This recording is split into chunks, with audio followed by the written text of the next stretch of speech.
बेटा, एक बार फिर आप सबका स्वागत है आपके चैनल फिज़िक्स ज्ञानम में। आज हम बेटा स्यूडो फोर्स के बारे में बात करेंगे कि स्यूडो फोर्स क्या होती है और इसकी क्या ज़रूरत है। स्यूडो फोर्स का कंसेप्ट समझने के लिए आपको इनर्शियल और non inertial frame of reference के बारे में नॉलेज होनी बड़ी ज़रूरी है। अगर आपको इनर्शियल और non inertial frame of reference के बारे में नहीं पता तो आप मेरी पहले वाली वीडियो पहले ज़रूर देख लीजिए, तो तब ये वीडियो देखना। अगर आपने वो वीडियो नहीं देखी मेरी तो आप डायरेक्ट ये देखोगे तो आपको समझ में नहीं आएगा। और अगर आपको इनर्शियल और नॉन इनर्शियल के बारे में पता है अच्छी तरह से तो आपको ये वीडियो बिल्कुल समझ में आएगी। बेटा स्यूडो फोर्स की बात करते हैं। मान लेते हैं कि ये हमारे पास एक फ्रेम ऑफ रेफरेंस है, इसका नेम हम एस रख लेते हैं, ठीक है। और ये स्टेशनरी है और फिक्स है अर्थ के ऊपर, ठीक है। एक पॉइंट पी यहाँ पे कंसीडर करते हैं जैसे हमने पहले किया था। तो इस पॉइंट पी का जो पोजीशन वेक्टर है with respect to this frame of reference वो हम आर पी एस ले लेते हैं, यानी पॉइंट पी का position vector with respect to frame S. एक और फ्रेम हम लेते हैं, यहाँ पे एक और फ्रेम ऑफ रेफरेंस ले लेते हैं और उस फ्रेम ऑफ रेफरेंस का नेम हम एस डैश रख लेते हैं, ठीक है। और उसके with respect two point P का पोजीशन वेक्टर जो है वो हम लिख लेते हैं आर पी एस डैश।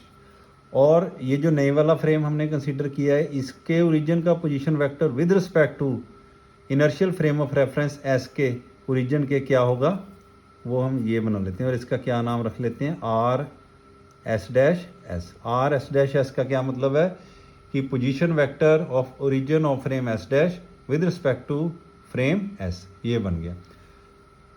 जैसे मैंने बेटा पहले भी आपको बताया था ये एक ट्रायंगल बन गई है ओ डैश पी। तो यहाँ पे अगर हम ट्रायंगल ऑफ वेक्टर एडिशन लगाएंगे तो क्या मिलेगा हमें कि R P S vector is equal to R P S dash vector plus R S dash S vector, ये हमें मिलेगा, ठीक है ना। Triangle of vector addition simple हमने लगाया है। अगर हम मान लेते हैं कि पार्टिकल P जो P पॉइंट पे पड़ा है वो वाला पार्टिकल मूव कर रहा है किसी वेलोसिटी से, और ये जो frame of reference S dash है ये भी मूव कर रहा है, ये दोनों मूव कर रहे हैं अपनी अपनी वेलोसिटी से, ठीक है ना।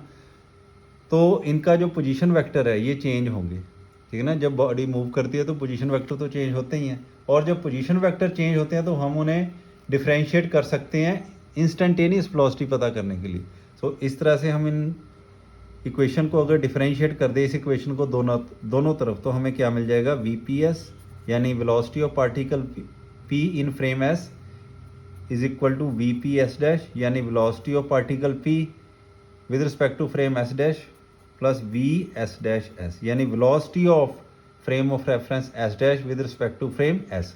कहने का मतलब है कि अगर हम फ्रेम एस से पार्टिकल पी को देखते हैं तो उसकी वेलोसिटी कितनी हमें लगती है वी पी एस, और अगर हम उसे एस डैश फ्रेम से देखते हैं तो उसकी वेलोसिटी कितनी हमें दिखाई देती है वी पी एस डैश। और ये वी एस डैश एस क्या है, जिस वेलोसिटी से ये एस डैश फ्रेम जो है ये आगे को मूव कर रहा है, ठीक है ना।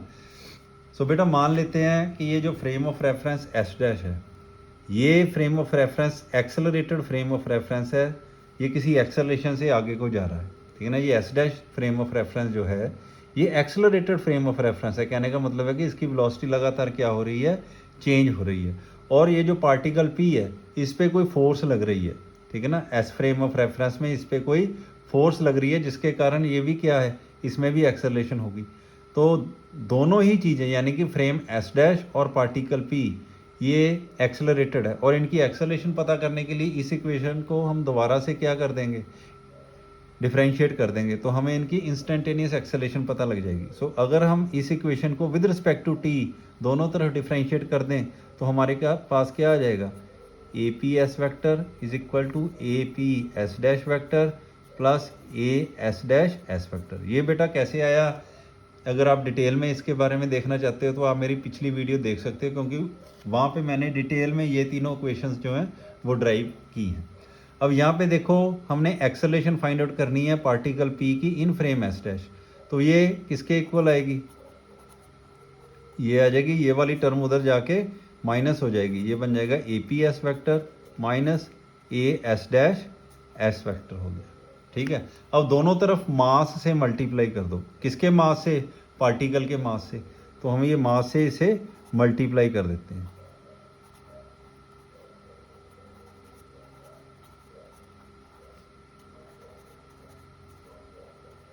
ये देखो मास से हमने क्या कर दिया? मल्टीप्लाई कर दिया। अब हम क्या करेंगे? एक्सेलेरेशन पता करेंगे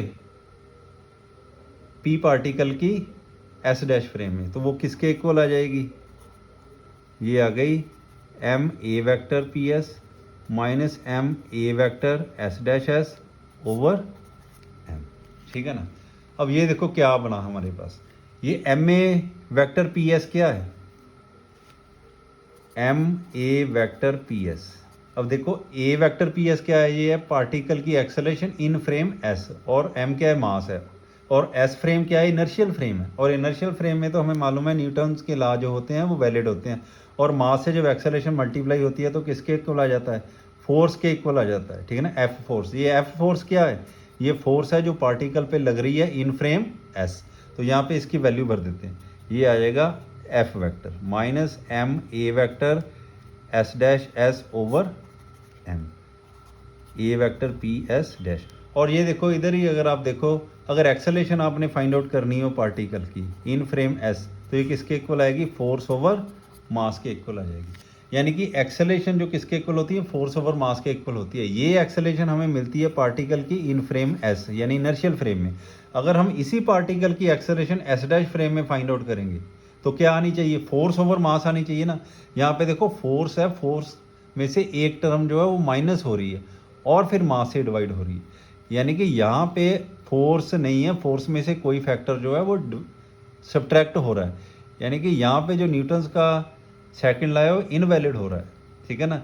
सो न्यूटन्स का लॉ जो है वो यहाँ पे इनवैलिड होने के कारण हम उसे अप्लाई नहीं कर सकते non inertial frame of reference में। मगर अगर हमारे पास न्यूटन्स के लॉ ही नहीं होंगे तो फिर हम मोशन को कैसे स्टडी करेंगे? इसलिए न्यूटन्स के लॉज को नॉन इनर्शियल फ्रेम में भी यूज़ करने के लिए हम इस टर्म को, ये जो एक्स्ट्रा टर्म आई है, इस टर्म को हम स्यूडो फोर्स का कंसेप्ट दे देते हैं। इसे हम क्या नाम दे देते हैं? ये जो एक्स्ट्रा टर्म हमारे पास पड़ी है ये क्या है? ये स्यूडो फोर्स है।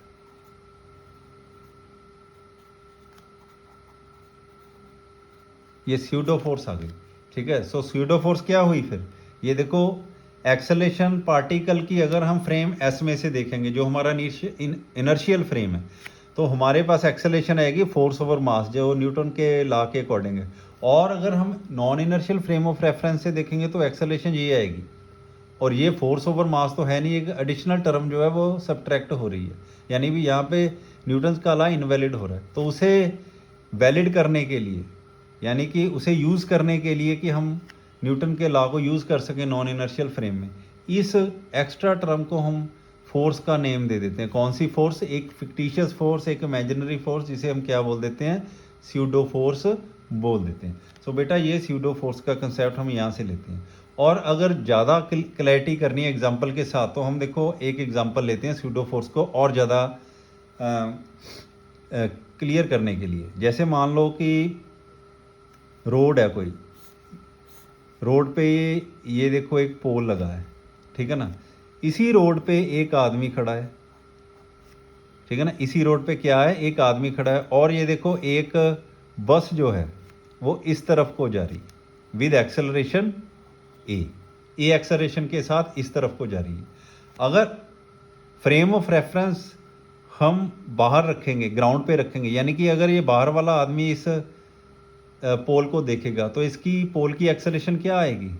ज़ीरो आएगी। ज़ीरो क्यों? क्योंकि इस पर फोर्स तो लग नहीं रही है। अगर फोर्स ज़ीरो है तो एक्सेलरेशन भी कितनी होगी? ज़ीरो होगी। मगर अगर हम फ्रेम ऑफ रेफरेंस को इस बस के अंदर ले जाएंगे, यानी कि इस बस के अंदर जो पैसेंजर्स बैठे हैं वो अगर इस पोल को देखेंगे, उन्हें क्या लगेगा? उन्हें ये लगेगा पोल जो है वो पीछे को जा रहा है विद एक्सेलरेशन माइनस है। ठीक है ना। अब इसके अंदर क्योंकि ये जो बस है ए एक्सेलरेशन से एक्सेलरेट हो रही है, यानी कि इसके अंदर जो फ्रेम ऑफ रेफरेंस हम रखेंगे वो नॉन इनर्शियल होगा। सो कहने का मतलब है कि non inertial frame of reference के अकॉर्डिंग ये जो पोल है ये एक्सेलरेटेड हो जाता है। इस पर फोर्स तो कोई लग नहीं रही, फिर एक्सेलरेशन कहाँ से आ गई? ठीक है ना। तो इस बात को पैसिफाई करने के लिए हम ये कहते हैं कि इस पर एक फैक्टिशियस फोर्स लगती है जिसे हम स्यूडो फोर्स कहते हैं। उस फोर्स के कारण इसमें एक्सेलेरेशन आती है। कितनी एक्सेलेरेशन आती है? जितनी फ्रेम ऑफ रेफरेंस की एक्सेलेरेशन है उसके equal and opposite acceleration body में आ जाती है, ठीक है ना। वो किसके कारण आती है? स्यूडो फोर्स के कारण। स्यूडो फोर्स का कंसेप्ट हम फिर क्यों लेके आते हैं? वो बेटा इसलिए लेके आते हैं ताकि जब हम non inertial frame of reference से मोशन को स्टडी कर रहे हो तो वहाँ पे हम न्यूटन का लॉ जो है वो यूज़ कर सकें, ठीक है। इसलिए स्यूडो फोर्स का फिर कंसेप्ट लेके हम आते हैं।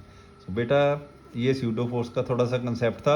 अब आप इसको देखना कि आगे जब हम प्रॉब्लम इसका यूज़ करके प्रॉब्लम सॉल्व करेंगे तो उससे आपको और भी क्लैरिफाई होगा, ठीक है।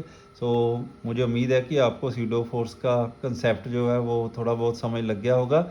अगर फिर भी कोई बात आपको मेरी क्लियर नहीं हुई, कोई इसी भी बात में आपको मेरे डाउट है, तो आप दोबारा मुझसे कमेंट्स में पूछ सकते हो। Thank you.